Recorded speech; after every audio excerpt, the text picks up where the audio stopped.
E no novo capítulo de X-Men 97, tivemos aí uma saga de jogos envolvendo o aniversário da Jubileu. Algo que aparentava ser um pouco filler, mas trouxe aí um monte de referências. E por fim, finalmente a saga Vida e Morte ele vai começar, trazendo aí a restauração dos poderes da Tempestade. Mas como isso vai acontecer? Quem é aquele adversário que aparece lá no final? Atende a nossa chamada, porque aqui vai mais uma análise.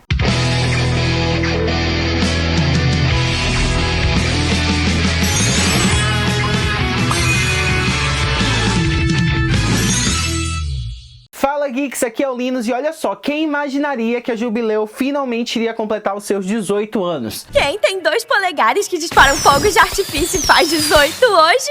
Eu! Tivemos basicamente aí 2 episódios em um pouco filler, né, trazendo um monte de referências e bastante informação sobre uma certa evolução da Jubileu, a série animada, e a segunda todo o contorno, o começo aí de Vida e Morte, que é aquela comic que eu já trouxe review aqui no nosso canal, que fala exatamente sobre o plot de como a Tempestade ela irá recuperar os seus poderes novamente. Mas vamos lá, começando aí pelo aniversário da Jubileu, a gente tem meio aí que uma estimativa de como é a personagem sair da sua fase adolescente finalmente e aí para uma fase mais adulta. Além disso, temos também o exemplo do Roberto, né, que está seguindo basicamente os mesmos passos que ela. Inclusive, esse episódio deixa muito bem claro e faz uma metáfora, né, sobre a forma que o Roberto ele se vê, sobre a forma em que ele ainda não se aceita, que ele tem vergonha de ser mutante, que seus familiares descubram isso. E o mais interessante desse plot é que veio como uma metáfora dupla, né, da Jubileu ela se encontrando como uma pessoa mais velha e do Roberto ele precisando se aceitar e lá ficando um a pau com o outro para entender o seu drama adolescente. E vamos lá, apesar desse pequeno filler aí sobre a Jubileu ter mostrado o mundo dos jogos, aquilo ali foi claramente baseado em Dias de um Futuro Esquecido. O cartaz que aparece lá logo de cara com a imagem de alguns mutantes do tipo procurados, né? Inclusive tem a Feiticeira Escarlate e o Pietro também. Além das sessões dos jogos em que eles mostraram, foram claramente uma referência a Dias de um Futuro Esquecido, vivido pela Kate Pryde, pela nossa Lince Negra. Além disso, logo no começo do episódio, a gente teve meio que um suspense, né, sobre um personagem que estava lá de capuz, e a gente estava, mano, que personagem é esse? Eu cheguei a imaginar que fosse o Longshot, talvez, porque ele apareceu na abertura desse novo episódio, e também me veio à cabeça a personagem Dazzler, que também faz parte de todo esse nicho do Mojo, inclusive ele citou ela. Grandes nomes são caríssimos, a Cristal estava ocupada, deixa quieto. Mas bem, foi um filler bem rápido, apenas com a intenção de mostrar pra gente que assistia X-Men há muito tempo atrás, que a Jubileu ela finalmente cresceu, né? Ela está entrando na fase adulta, e inclusive a gente viu uma versão da personagem mais velha também, o que meio que faz jus a Dias de um Futuro Esquecido, com uma narrativa mais madura, com uma utilização de poderes mais experiente também, nos trazendo aí um verdadeiro conhecimento sobre o potencial, né, que talvez a Jubileu vá alcançar ainda nessa temporada ou em temporadas futuras dessa animação. Inclusive, eu posso estar um pouco errado, mas eu acho que a Jubileu, até o final dessa temporada, ela integre o time dos X-Men, porque até então ela ficava lá só de stand-by mesmo, enquanto os X-Men salvavam o mundo. Mas eu acho que em certo ponto ela vai se integrar a equipe aí como uma membro oficial. Tivemos a aparição, obviamente, do Mojo e da Espiral, e eu achava até que em certo ponto, enquanto eu lia a sinopse e eu via a prévia do episódio anteriormente, de que talvez o vilão ele fosse ser o Arcade, né, que é um vilão também que mexe com essas coisas de jogos, e o Mojo ele tem aquela fascinação por jogos, ele até fala que a Jubileu é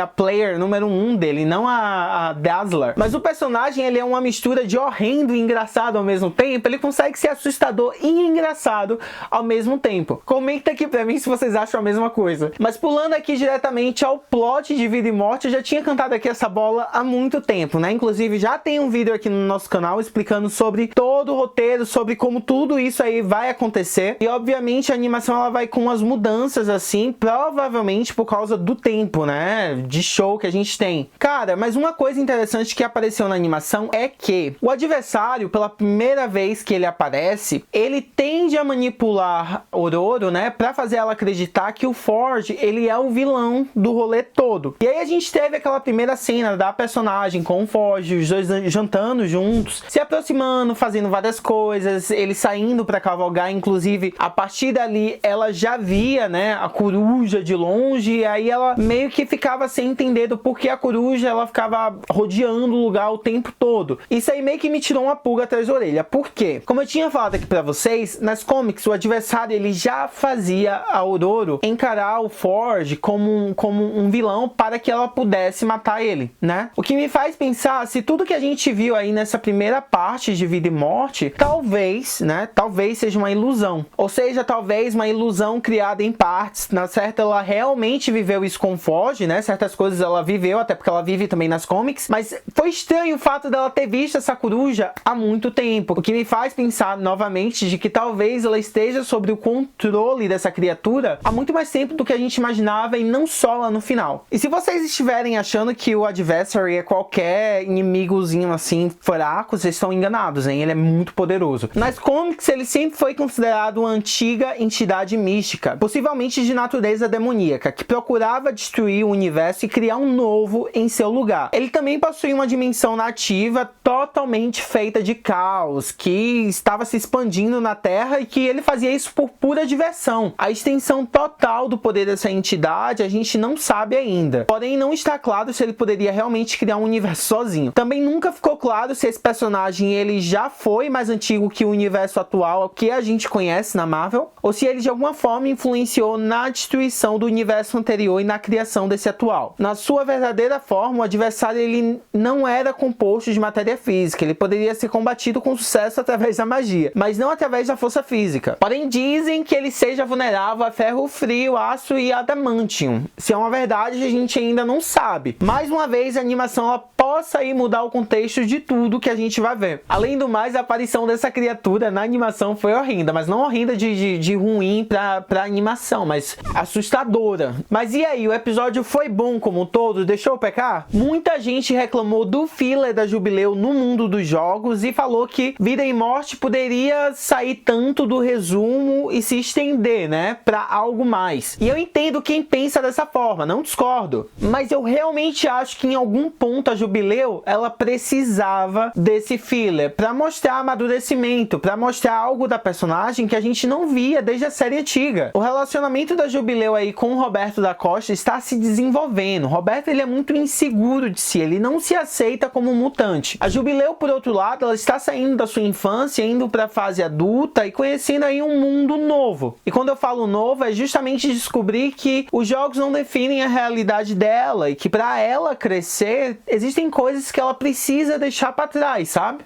Amor, perda e muita esperança.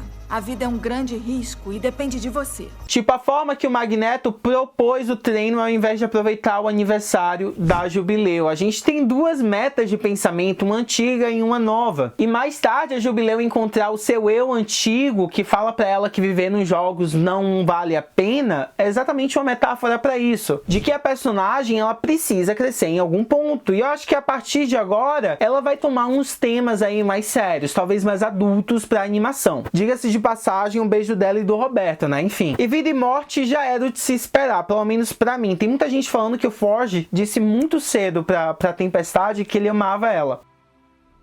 Das duas, uma. Ou aquele não era o Forge, aquilo tudo já era uma ilusão do Adversary, ou o Forge ele já conhecia a Tempestade. Inclusive, tem uma cena que quando a Tempestade ela vai passando pelo mural de quadros dele, dá pra ver a X-Factor com a Polaris, o Havok, que é o irmão dos Clop, e outros personagens. Além disso, o Forge ele também conhecia o Xavier. Então, possa ser que talvez o personagem ele já conhecia a Tempestade há muito tempo, só que ela não conhecia ele. O que faz sentido isso talvez acontecer. E além disso, a parte 2 de Vida e Morte não vai acontecer na próxima semana, vai ser daqui a 2 semanas e vai ser um episódio inteiro dedicado a essa saga. O que possivelmente nos faça pensar de que talvez na próxima semana a gente tenha aí um trecho também de Vida e Morte antes de chegar na conclusão. Mas enfim, fala aqui pra mim se vocês gostaram desse episódio, do filler da Jubileu, do início de Vida e Morte. Não se esquece de curtir, comentar, se inscrever, ativar o sininho aqui no nosso canal, porque vai ajudar muito a gente. E recomenda aí o nosso canal para outras pessoas também. Muito obrigado por terem me acompanhado até aqui, ó. Valeu, falou, até a próxima análise. Valeu, tchau!